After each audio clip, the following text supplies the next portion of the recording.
Maka pelaksanaan Festival Seni Budaya Batik saat ini yang dirangkaikan dengan peringatan ke-66 tahun gugurnya pahlawan nasional Robert Walter Mongisini memiliki muatan manfaat yang sangat positif dan konstruktif jika dilihat dari beberapa aspek penting, yaitu yang pertama, dalam konteks pelestarian dan pengembangan budaya bangsa, kegiatan ini akan sangat bermanfaat sebagai sarana komunikasi dalam mewariskan nilai budaya batik bagi generasi muda, serta penegasan kembali akan besarnya komitmen dan tekad kita untuk menjaga dan melestarikan keberadaan seni budaya batik sebagai salah satu filter dan benteng bangsa di tengah-tengah derasnya arus globalisasi dan pertukaran budaya saat ini, sehingga akan memperkokoh nilai personalitas daerah, jati diri bangsa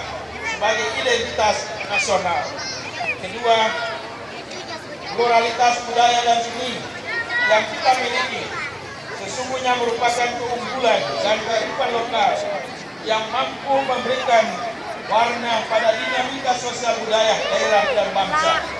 Sebab itu menjadi kerinduan dan komitmen kita bersama bahwa festival itu strategis untuk melestarikan budaya lokal, mengkokohkan persatuan yang sinergis dalam entitas masyarakat bangsa untuk tetap menjaga keutuhan negara kesatuan Republik Indonesia, di mana kita ada dan bisa saling melengkapi dalam proses pembangunan daerah Robert Walter Mongisini.